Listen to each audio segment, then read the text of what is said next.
agora o Depois do TC, o podcast dos alunos do Colégio Objetivo Peruíbe. Fala galera, tudo bem? Este é o Depois do TC, o podcast que fala de aluno para aluno. Eu sou a Kathleen do segundo B. Eu sou o Lucas do oitavo C. E eu sou a Rafa do primeiro B. E hoje nós estamos aqui com o nosso convidado especial, o Juliano, professor de Filosofia, Sociologia e Espanhol do nosso colégio. Seja bem-vindo. Muito obrigado pelo convite. Hoje nós estamos aqui para falar um pouco sobre a transição da vida adolescência para a vida adulta. Conta pra gente um pouco como foi essa fase para você. Bom, a minha adolescência, muito diferente da de vocês, foi uma adolescência marcada por um período na rua, jogando bola, brincando com os amigos. Foi uma adolescência onde eu tive satisfação de conhecer muitas pessoas. Hoje eu vejo que as pessoas ficam muito encasteladas, né, em casa. E na minha época não, a gente brincava realmente muito na rua, né? Todo o meu crescimento foi feito na rua. Então, para mim, esse momento foi muito bacana porque contribuiu muito para minhas experiências pessoais. Nessa transição, né, da adolescência para sua vida adulta, você teve qual foi a dificuldade que você teve, assim? Olha, a dificuldade foi de escolhas. Eu acho que, diferente de vocês hoje em dia, eu cresci num período que eu não tinha muita orientação. Os meus pais não cursaram o nível superior, a minha mãe veio cursar o nível superior muito depois, e eu tive dificuldade de ter escolhas, de ser orientado para escolhas. A escola falava muito de vestibulares, falava de profissão, mas nada comparado a hoje. Eu tive um período de crescimento assim, que fui tomando decisões de uma maneira gradativa e sem muitas orientações. Então não tinha um direcionamento muito forte dos meus pais, dos professores com relação a vestibulares. As oportunidades eram muito menores. Eu não tinha a menor noção para a utilidade do ensino do Enem, né? Então eu prestei o Enem, mas eu não sabia exatamente para que ele servia. Eu era extremamente desligado na escola, ao contrário do que eu sou hoje. E para escolher a faculdade, como é que foi? Então, a faculdade tem dois pontos para mim que foram importantes. Primeiro, eu trabalhava com meu pai, eu era representante comercial com ele, e eu não tinha pretensão de cursar o ensino superior. Meu pai trabalhou a vida inteira, desde que eu me conheço por gente, na área da representação comercial, ele é vendedor. E eu, a partir dos 14 anos, comecei a trabalhar com ele. Comecei a seguir a profissão dele. E eu percebi que meu pai tinha um bom rendimento, ele tinha uma cartela grande de clientes, e eu via nisso uma possibilidade grande para eu dividir os clientes com ele.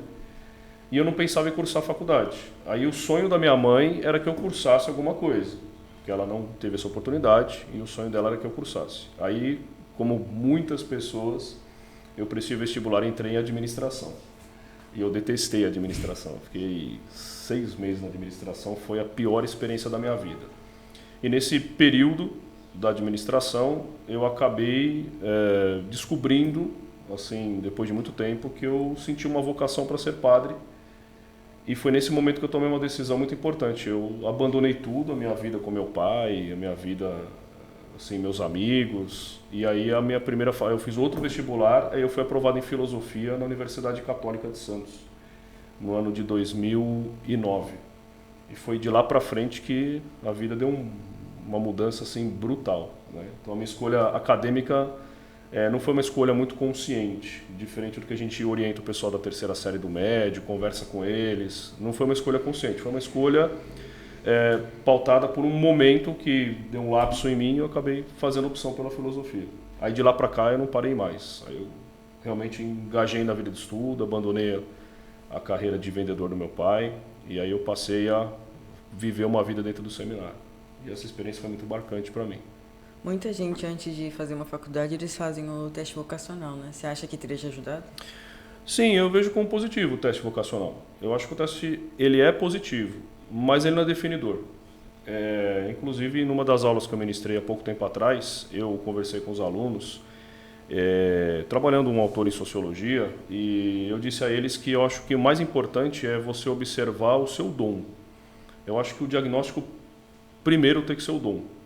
O teste vocacional ele tem um poder muito pequeno no meu entendimento. Ele é bom, ele ajuda a tirar dúvidas, ele ajuda a orientar, mas ele não é definidor.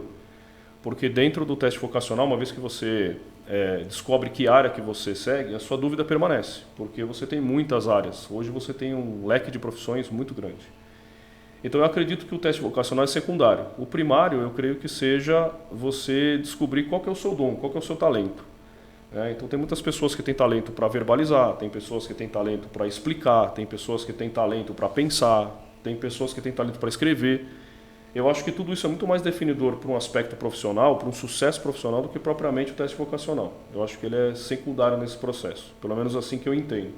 Eu vejo pessoas muito mais bem-sucedidas quando elas trabalham diretamente associadas aos seus dons, porque aí eu vejo nelas uma realização muito maior dentro da sua vida profissional. É assim que eu vejo. Escolher uma faculdade é bem difícil. Quais fatores que você acha que mais ajudam nessa escolha? Mais uma vez repito, eu acho que dentro daquilo que faz parte do seu talento. Eu não vejo uma pessoa, por exemplo, que não queira seguir uma carreira acadêmica ser uma pessoa fracassada na vida. Eu não vejo a faculdade como uma obrigação. Eu vejo a faculdade como um dever. Ele é um componente extremamente importante para a formação das pessoas hoje em dia. O mercado de trabalho é exigente, mas eu acho que a escolha da vida acadêmica ela tem que ser pautada principalmente por uma escolha consciente e não por uma pressão social, pressão familiar. Ela tem que ser feita de uma forma consciente, orientada, dirigida e principalmente, sem querer ser repetitivo, pautada por aquilo que está dentro de você, por aquilo que você se sente atraído em fazer. Eu acho que mais do que uma escolha pautada numa vida econômica, numa vida econômica bem-sucedida, eu acredito que aquilo que está dentro é aquilo que é o principal, porque vai fazer você buscar a universidade, você vencer os obstáculos, porque a vida acadêmica não é uma vida fácil, principalmente a vida de um estudante que começou agora, saindo do ensino médio, não é uma vida fácil, é uma vida muito difícil, é uma vida laborosa, e eu creio que ela precisa ser vivida com a máxima intensidade possível. Então eu creio que tudo que está dentro é o fator determinante. Para mim é essa maneira e esse é o ponto de vista que eu defendo. Hoje em dia tem vários jovens que querem fazer uma faculdade, mas os pais não apoiam muito porque mais para frente falam que não vai ter um emprego. O que você acha sobre isso? Eu acho que o papel do pai e da mãe é sempre muito importante. Principalmente daqueles pais que têm um afeto bem grande pelos seus filhos, que têm interesse que eles tenham uma vida profissional condigna, uma vida profissional decente, um sucesso financeiro. Eu acho positivo. Mas eu acho também importante que a pessoa, o adolescente, o adulto, enfim, a partir dos 18, ele possa ter um direcionamento por si e possa ser crítico nesse ponto, porque os seus pais, querendo ou não, já se formaram, os seus pais já têm as suas vidas. Então, eu acho que a influência dos pais é muito positiva, mas ela precisa ser vista sob o ponto de vista crítico também por parte daquele que vai tomar a decisão, porque a decisão final cabe a cada um, a cada pessoa. Então, eu vejo como positivo, sim, mas dentro de uma perspectiva crítica. E os seus pais te apoiaram? Os meus pais, a princípio, no seminário, a princípio não. Foi um baque muito grande para eles. A minha família é uma família muito nuclear, uma família muito pequena. Os meus familiares, grande parte deles moram em São Paulo. Até hoje a minha família, uma parte das minhas tias-vós, os meus tios, a minha avó principalmente, moram em São Paulo. E minha família aqui embaixo é muito pequenininha. Nós éramos só minha mãe, meu pai, meu irmão e eu. E, a princípio, essa separação foi muito ruim, porque à medida que eu tomei a decisão, eu tive que morar em Santos. Hoje, morar em Santos é uma realidade totalmente diferente. Você está aqui de Santos a 1 hora e meia no máximo. Mas naquela época, essa 1 hora e meia tinha um peso muito significativo. Então, eu tive uma dificuldade, uma barreira muito grande com os meus pais para eles conseguirem assimilar essa ideia de que eu seria padre, de que eu não viveria mais em casa. Então, eu tive muita dificuldade de aceitação pelos meus pais. Mas, como eu disse, eu acabei superando tudo isso. Fui em frente, quis entrar e quando eu quis sair também, independente da opinião deles, acabei saindo. Você acha que o apoio dos pais influencia de forma positiva ou negativa nessa escolha? Isso depende muito da situação. Tem pais, por exemplo, que são tendencionistas. Eles querem que o filho siga exatamente a carreira profissional deles. É aquela família tradicional de médicos, de advogados, de engenheiros, ou até de professores. Que o pai acaba influenciando, claro que positivamente, o filho para que ele siga a mesma carreira. Mas muitas vezes eu vejo pais que não respeitam as liberdades dos filhos. né, de tomar decisões por si. Eu vejo pais, muitas vezes, impondo isso. Eu conheci alunos, por exemplo, que viviam uma angústia suprema, que desabafava toda hora conosco. Sofria pressão por parte da família porque o pai é médico e queria que o filho seguisse a carreira da medicina. Então era uma criança, um adolescente brilhante, foi uma criança brilhante, foi um adolescente brilhante, mas não tinha nenhum talento para medicina, nunca quis ser médico. E eu via muito esse adolescente chorando muitas vezes, até em aula, assim, pela minha disciplina, pelas disciplinas que eu ministro no colégio, muitas vezes a gente acaba ouvindo muita coisa, né, de aluno. E o aluno desabafou uma hora: olha, professor, eu nunca quis ser médico, né? Eu falei: mas você é brilhante. Ele falou: sim, professor, mas eu sou brilhante porque meus pais me obrigam. Então depende muito da situação. Tem pais que acabam impondo algumas coisas sobre os filhos. Eu creio que os pais devem respeitar a liberdade dos filhos, de fazer a escolha por si. Deve orientar, sim, claro. Deve tentar puxar a sardinha para o seu lado, mas se o filho não quiser, eu acho importante que os pais também respeitem e apoiem a decisão dos filhos. Você acha que é realmente necessário fazer uma faculdade? Ou quem não quiser fazer uma faculdade, você acha que vai ter boas chances no mercado de trabalho? É cada vez mais difícil. No mínimo um curso técnico. Não vejo problema algum em não querer fazer faculdade, mas hoje em dia é muito difícil. Porque o mercado de trabalho hoje é muito exigente nas questões técnicas, nas questões intelectuais. E os cargos mais elevados de empresas são cargos em que exigem uma formação mais sólida, mais robusta. Então, um indivíduo que hoje não adentra o espaço acadêmico, ele sente dificuldade de conseguir um emprego em que remunere bem, né? Então, hoje em dia, eu creio que mais do que uma tendência, acaba sendo uma obrigação. Mas também não vejo com olhares negativos aquela pessoa que não entra, né, que não cursa uma universidade, apesar dela sentir dificuldade. Então tem pessoas, por exemplo, que entram em vários ramos e não tem nenhum tipo de curso, aí procura algum curso técnico, se aperfeiçoa e consegue ter sucesso financeiro.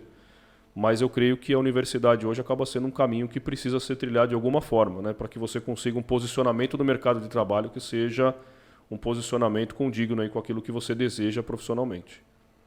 Independente da escolha da pessoa de fazer ou não uma faculdade, você tem uma dica para as pessoas que estão prestes a entrar nesse mundo do mercado de trabalho?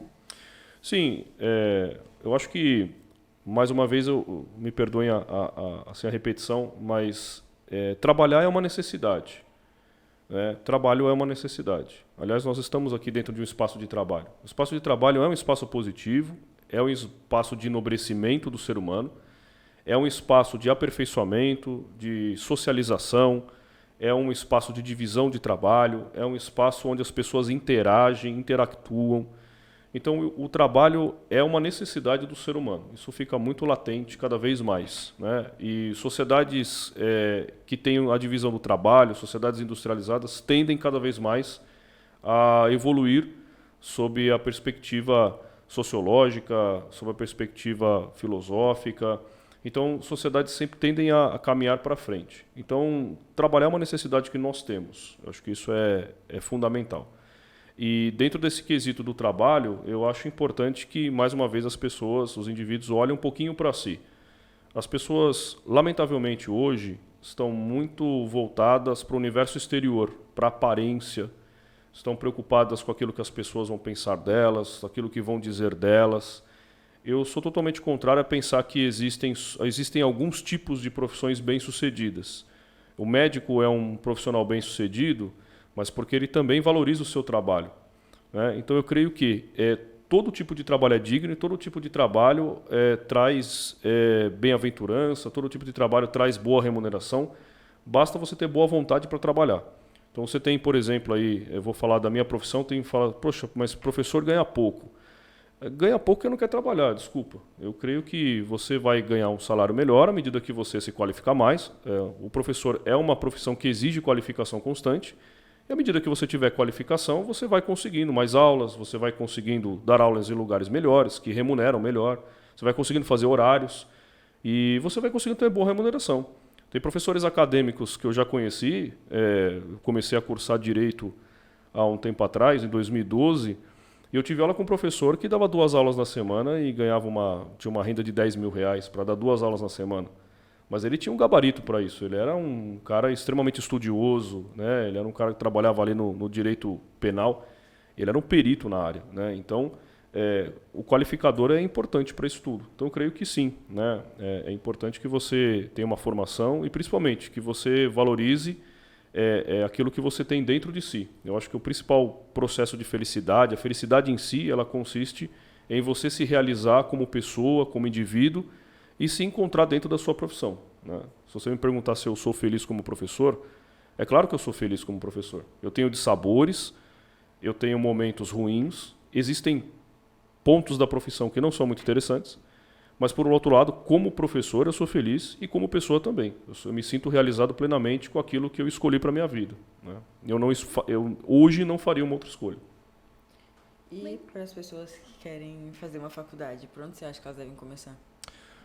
Para a gente não voltar ao início, né? Mais uma vez, olhando para si, não tem jeito. Sempre tendo você como uma referência, sem ser egoísta, mas tendo sempre você como uma referência, né? O que você deseja, o que você tem, o que eu sou bom. Acho que a pergunta fundamental é o que eu sou bom fazendo, o que eu tenho satisfação em fazer, o que eu faço sem olhar para o relógio, o que eu faço sem ver a hora passar, o que eu faço com prazer, o que me dá prazer, satisfação. É isso. Então eu acho que eu posso transformar esse prazer, essa satisfação, numa profissão.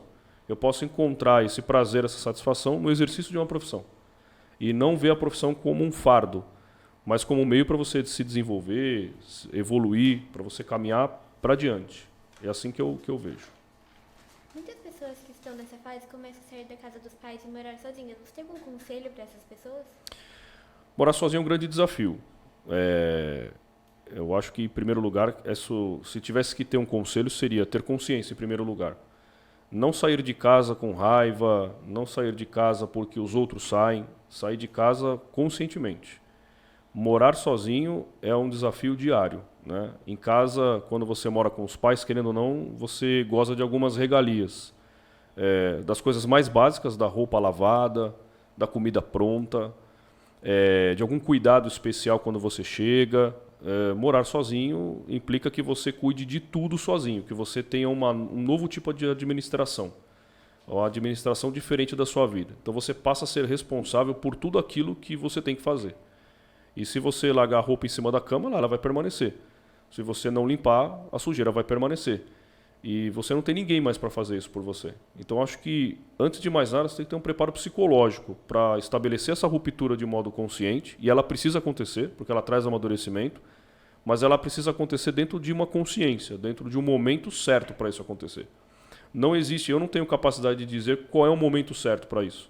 Cada um entende o momento certo, né? É uma escolha subjetiva, é uma escolha momentânea, mas que ela precisa ser tomada dentro de um padrão de consciência. Então sim, eu acho que é possível, traz amadurecimento, mas precisa ser feita dentro de uma consciência, sabendo que essa escolha vai implicar muitas coisas, né? Vai implicar novas responsabilidades, novo eixo administrativo, saber conjugar várias coisas diferentes, né? E, claro, a vida fora da casa dos pais é uma vida prazerosa também, é uma vida de muito prazer, de muita satisfação, porque ali você vai olhar um determinado momento e vai dizer, bom, eu estou na minha casa, né? Você vai dizer para si mesmo, minha casa, minhas regras, né? Então a sua casa será o espelho daquilo que você tem como organização. A sua casa é o seu espelho, né? Então eu creio que sim, é importante, mas sempre feito com consciência. Quando a gente é criança, a gente sempre pensa, né? Nossa, eu quero ser isso quando eu crescer. Você lembra o que você queria ser? Eu quis ser várias coisas. Numa época eu quis ser oceanógrafo. Eu gostava muito de ficar na praia e eu queria ser oceanógrafo. Tinha um desejo disso. Eu não sei, eu tinha uma conexão muito esquisita com o mar, sabe? Sei lá, não consigo explicar em palavras isso, mas em algum momento eu queria uma profissão que me desse o prazer de ficar sempre no mar. Mas quando criança isso foi se diluindo, né? Eu acabei me afastando. Eu acho que a primeira coisa que eu queria ser de fato é ser padre. Professor eu nunca pensei em ser. Nunca passou pela minha vida ser professor. Pior que isso acontece bastante, né? Você pensa que ser uma coisa é outra completamente diferente. Professor é uma coisa que eu nunca quis ser na minha vida, né? Nunca pensei em seguir essa carreira. Ela caiu no meu colo. Um colega meu me disse, olha, cara, acho que você tem um tremendo talento para falar. Por que você não vai ser professor? Você é formado em filosofia. Você tem licenciatura, vai dar aula. E aí eu coloquei o pé numa sala de aula e nunca mais deixei. Então, na verdade, a profissão de professor ela foi jogada no meu colo e eu acabei abraçando ela. Então, é muito bacana isso. Mas oceanógrafo foi a primeira coisa que eu queria ser na vida. E depois disso, outras coisinhas pequenas. Depois com meu pai, como eu disse, né, trabalhei com ele. Mas a minha primeira foi oceanógrafo. E vocês, quando vocês eram menores, tem alguma coisa que vocês... Veterinária. Não, Nada? Nada. Quando você era tipo criancinha? nada. Meu Deus, gente. Eu falava que eu queria ser bombeiro. O pessoal se encanta com o bombeiro, né? É uma profissão que o pessoal se encanta justamente porque o bombeiro ele é herói, né? Então Nossa, acho que por esse algum senso motivo. de heroísmo traz esse desejo, né, de ser bombeiro, de ser policial. Eu queria muito ser bombeira, mas agora, nossa, acho que jamais. Meu Deus. E a gente sabe que você gosta muito de ler livro e ouvir podcast. Tem algum que você acha que todo adolescente nessa fase da vida tem que... Um livro ou um podcast que você recomenda? Hoje tem muita coisa, né? Hoje tem muita coisa. Podcast, então, tem de monte. E as plataformas estão repletas deles. Os podcasts que eu ouço, geralmente, são podcasts mais profissionais, né? São, geralmente, pessoas, especialistas, né? Eu recomendo em aula alguns deles quando o tema calha realmente de ter uma pessoa também, uma autoridade, algum intelectual, alguma pessoa falando. Por um momento assim, eu não teria nenhum para indicar, né? A maioria deles que eu escuto são todos muito voltados para a minha área profissional, né? Tem um de espanhol que eu gosto de escutar muito, que é um professor de espanhol. Ele é da cidade de Valência, na Espanha, e ele mora na Inglaterra. Lá ele ministra aula de espanhol e ele tem um podcast que é muito interessante. Aliás, tem 3 tipos, né? Para aquelas pessoas que realmente não conhecem nada da língua espanhola, o nível intermediário e o nível avançado. Então, geralmente eu ouço mais o intermediário e avançado porque eu gosto realmente de aprender coisas novas, culturas. Inclusive, eu recomendei há pouco tempo atrás para o pessoal do 9º ano um dos episódios, que inclusive eles fizeram um trabalho maravilhoso em cima disso.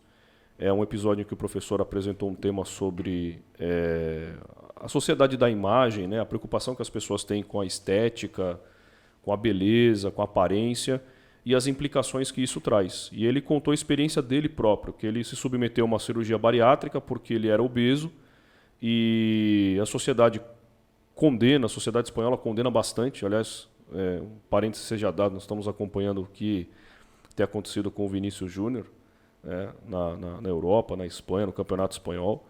Então os espanhóis são muito preconceituosos e ele acabou se sentindo na obrigação de realizar uma cirurgia bariátrica, não por necessidade, mas por uma pressão social. Ele fez e aí, depois disso ele produziu. Ele falou que ele teve coragem, que ele se encorajou para produzir um episódio onde ele falasse exclusivamente disso.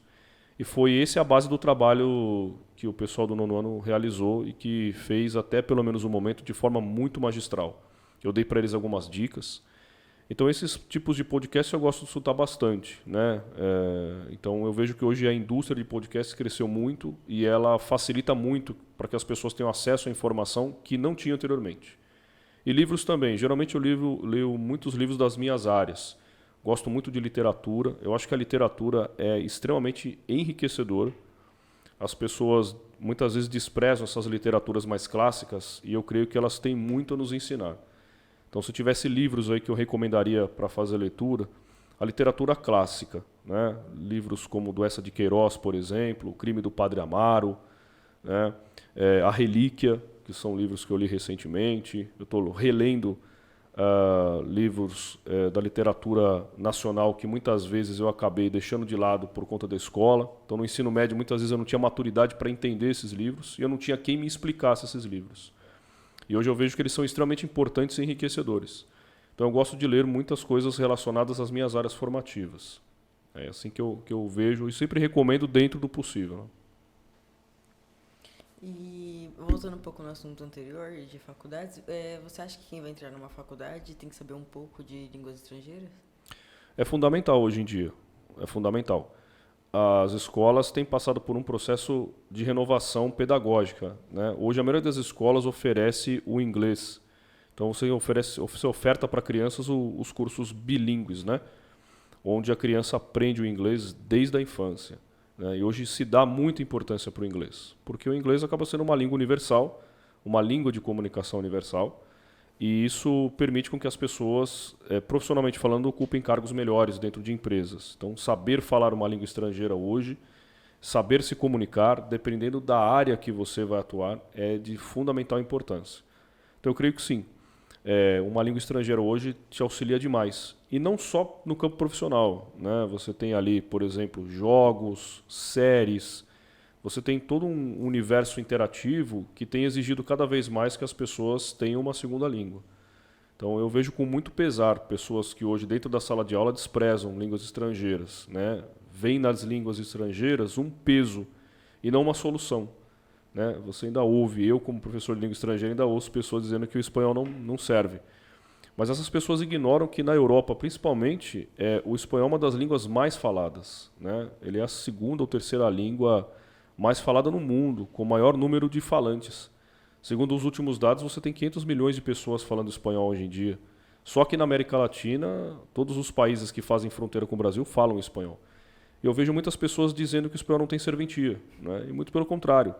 E essas pessoas que dizem isso são aquelas que interagem umas com as outras por vias de jogos e interagem em espanhol. Então é a total contradição. É que as pessoas tendem a ter uma dificuldade no campo da gramática, no campo da leitura, no campo da fala. Mas essas dificuldades são facilmente superadas quando você tem justamente o que não se tinha antes, que é a prática. Então as pessoas muitas vezes são iniciadas nas línguas pela prática. E isso já facilita muito ela criar uma empatia com a língua. Então eu vejo com um olhar muito positivo que as pessoas que falam uma língua estrangeira hoje têm de fato um privilégio dentro do mercado e não só, né, no processo de comunicação de uma maneira geral. Já teve algum perrengue, alguma coisa engraçada assim que você passou na faculdade? Olha, a faculdade assim, o meu curso de filosofia era um curso de poucas pessoas. Na minha sala de aula tinham 15 pessoas. A maioria delas, bom, só dessas 15 pessoas, 8 eram seminaristas. Então, e os demais estavam ali porque eram idosos que nunca tinham cursado na faculdade, de repente desembarcaram na filosofia porque era o curso com o menor número de candidatos. Então, tinham 50 vagas e 18 inscritos. Então, significa que qualquer pessoa que se inscrevesse no curso teria sido aprovado. Então, agora, é claro, existiam disciplinas com outras turmas da faculdade. Eu tinha uma disciplina em comum com História e eu tinha professores assim que faziam coisas muito engraçadas. Eu lembro que nós, com um colega, nós brincávamos muito na aula de Psicologia, que era uma professora extremamente sistemática, mas a gente tirava muito sarro dela, né, da professora em si. Mas, do modo geral, assim, nada de tão engraçado, porque o espaço acadêmico ali era um espaço de muita seriedade, né? Então, os professores eram muito sérios, tive professores excelentes. O único episódio assim, da filosofia que eu achei mais cômico, eu tinha uma professora, ela tinha muitas formações. A mulher era um crânio, ela teve surtos de loucura por fazer muita leitura. Ela ficou afastada da faculdade por um tempo.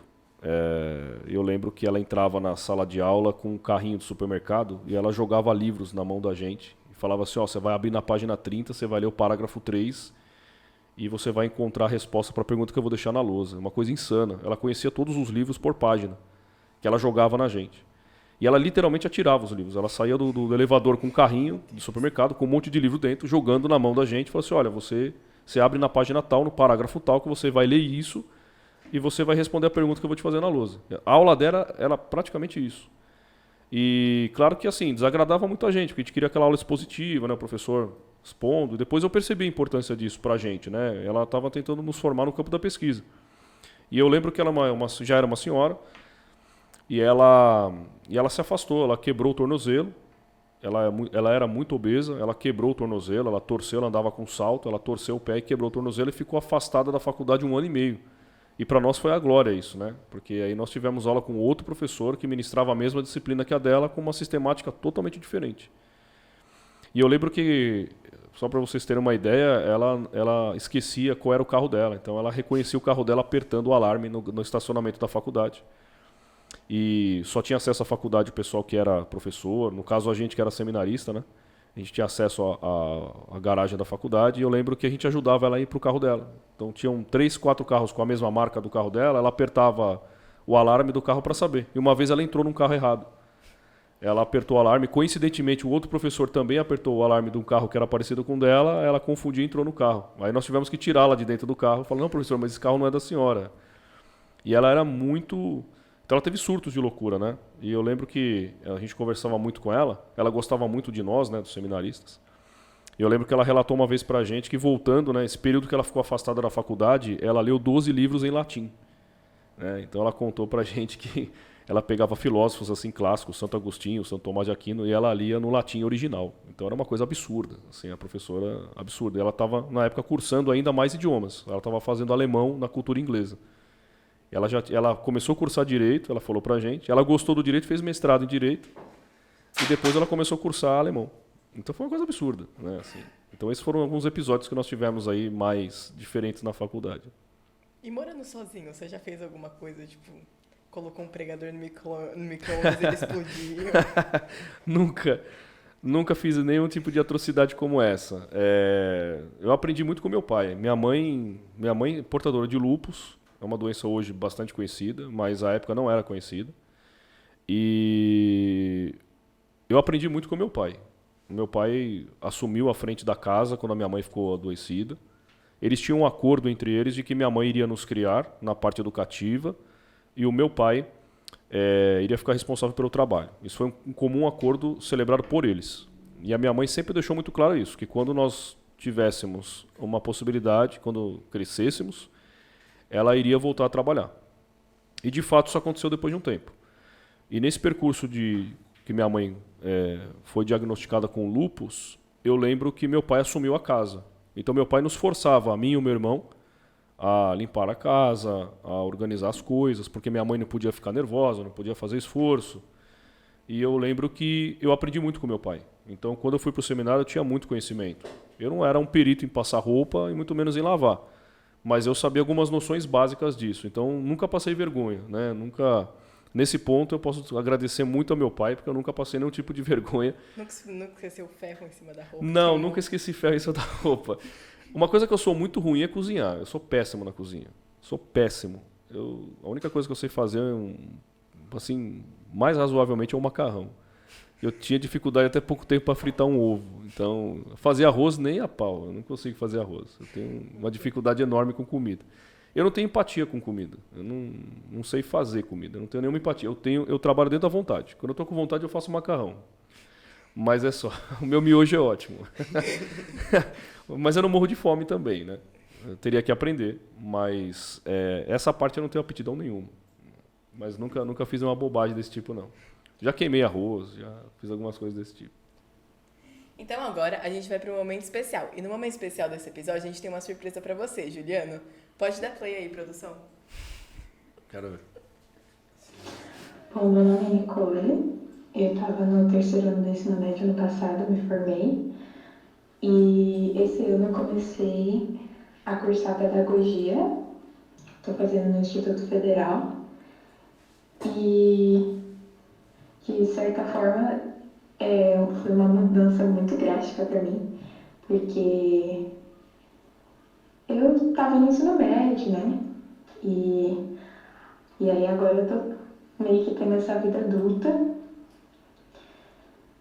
E eu gosto muito de pedagogia, faz uns 3 meses que eu tô já cursando e eu tô gostando demais. Um dos motivos que eu quis fazer foi porque eu sempre admirei muitos professores que me deram aula. O maior deles, um dos mais importantes, que mais me incentivava e que eu sempre admirei e até hoje admiro, é o Juliano. Eu tive pouco tempo de aula com ele, eu entrei no final do 2º médio, no objetivo, então ele só me deu aula 1 ano e meio, quase 1 ano e 3 meses. Ele me dava aula de filosofia, sociologia, e sempre foram minhas matérias favoritas. Eu penso até em fazer um mestrado depois em filosofia.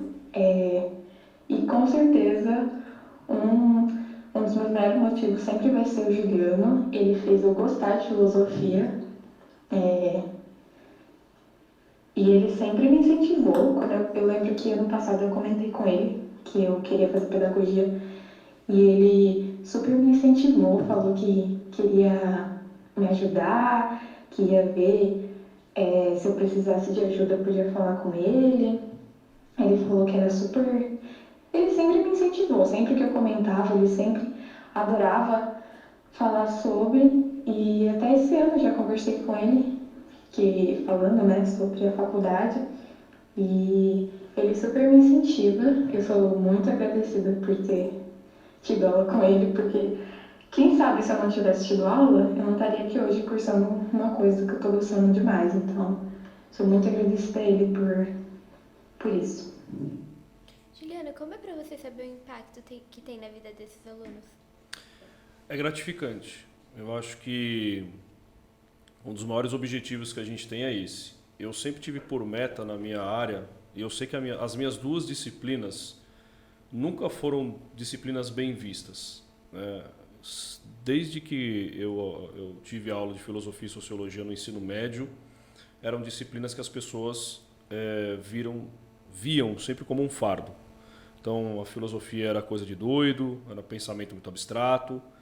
E a minha missão é justamente a de fazer o contrário, a de mostrar o quanto a filosofia está presente na vida das pessoas e que elas nem imaginam. Então, meu papel é de colocar na luz aquilo que está escondido, aquilo que está dissimulado.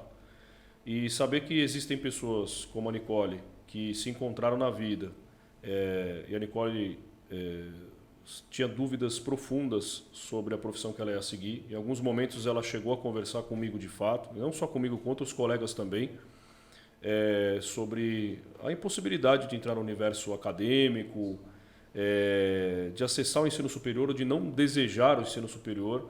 E de repente você vê uma pessoa que hoje acessou o ensino superior, está cursando pedagogia, que é um curso nobre, eu entendo que é um curso nobre. É o curso em que vai ensinar as primeiras letras para as crianças. É o curso em que vai habilitar essa pessoa a ter o prazer de ver uma criança ler pela primeira vez, de construir. Eu acho que isso é fundamental. Então, eu fico absolutamente satisfeito em saber que eu executo o meu trabalho com maestria e que as pessoas conseguem enxergar que eu sou professor porque eu escolhi ser.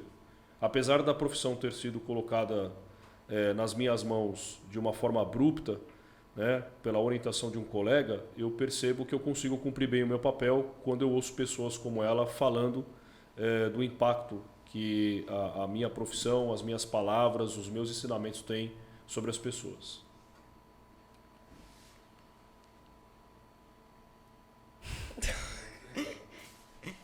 É você. Essa aí gravou, né? Claro que não. É sim. Acabou? É você, Lucas. Ah, tá. E para finalizar, pode continuar? Pode. E para finalizar, você tem algum conselho para os nossos ouvintes? Que não desistam, não quero ser o clichê, né? Mas vamos trabalhar daquela frase comum, né? Não desistir dos sonhos. Não vamos entender o sonho como um horizonte distante, mas vamos entender aquele sonho mais racional, aquele sonho que é possível. E não desistir de si.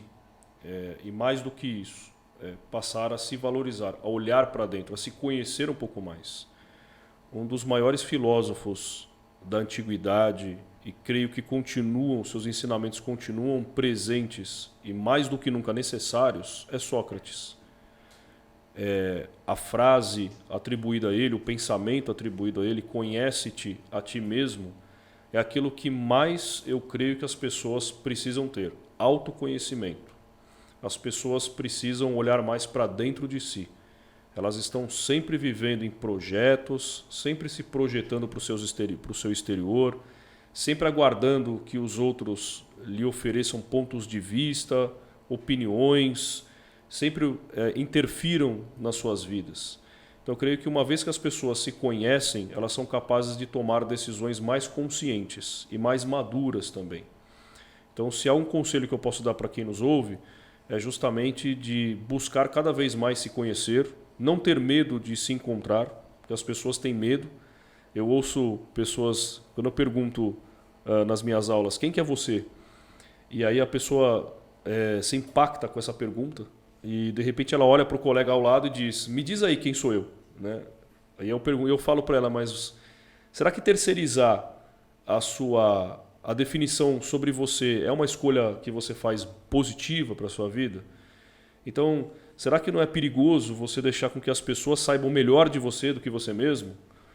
Então, eu creio que um conselho importante é que as pessoas procurem cada vez mais se conhecer, né? Para que elas possam ter sonhos conscientes, realizáveis. E, na medida do possível, não se frustrar com as suas escolhas. Porque a pior coisa que existe é o arrependimento, né? O arrependimento é uma coisa que a gente pode remediar, mas nós não podemos voltar atrás.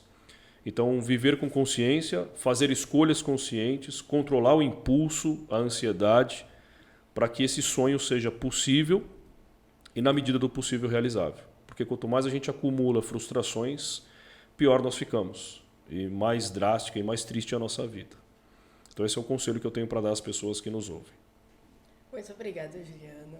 Esse episódio foi muito legal. Muito obrigada pela presença. E foi isso, pessoal. Espero que vocês tenham gostado do episódio de hoje. Não esqueçam de seguir o nosso Instagram, @point.comunica, e fiquem ligados nos próximos episódios. Tchau, tchau. Tchau, tchau. Tchau, tchau.